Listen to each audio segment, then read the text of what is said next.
Hi, my name is Abby Olson. I'm a registered dietitian with Fluid Health and Fitness, and on today's topic of nutrition science versus the trends, we're going to address the keto diet.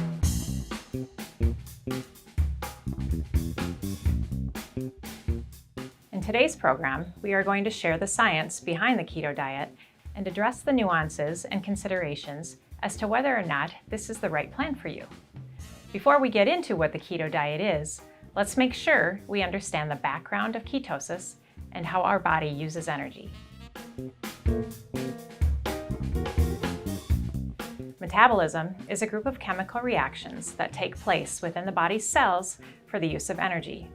It is essentially the body's process of converting food into energy to be utilized in our muscles, nerves, cells, breathing, digestion, and circulation of the blood.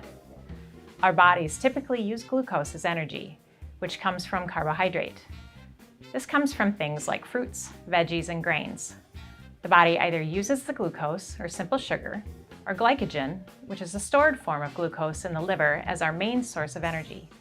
Glucose travels into the cells by way of insulin, the body's storage hormone, so it can be used for energy production there. When we decrease the amount of carbohydrate in our diet, our insulin levels reduce, and the amount of available energy via glucose is also reduced.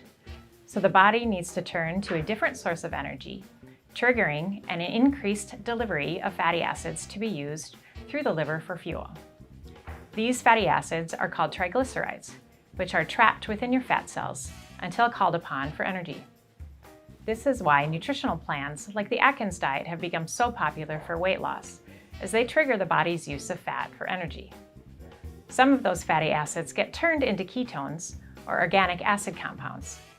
Ketosis is the metabolic state where the body's glucose levels become so low that it switches over to fat stores releasing ketones. A ketogenic diet is essentially a metabolic switch from using glucose as the body's main energy source to burning body fat and ketones. It is a high-fat, moderate protein, low-carbohydrate food plan which consists of 60 to 75% fat, 15 to 30% protein, 5 to 10% carbohydrates. As the body adapts or becomes more comfortable using fat and ketones, we become more efficient at employing these fuel sources for our energy needs. Basically, we become more efficient at oxidizing fat. This has its advantages from a metabolic standpoint. Some of the advantages include a reduction in inflammatory markers associated with metabolic disease. Some of the basic biomarkers include lower triglyceride and LDL levels, a decrease in insulin resistance resulting in improved blood sugar regulation, and an upregulation in hormone sensitivity, reducing stress on the body. Due to the improvement in the body's use of fats and its increased efficiency in using insulin, keto diets have become popular for combating different health conditions like obesity, type 2 diabetes, metabolic syndrome, heart disease, polycystic ovarian syndrome, seizure management, and potentially many more.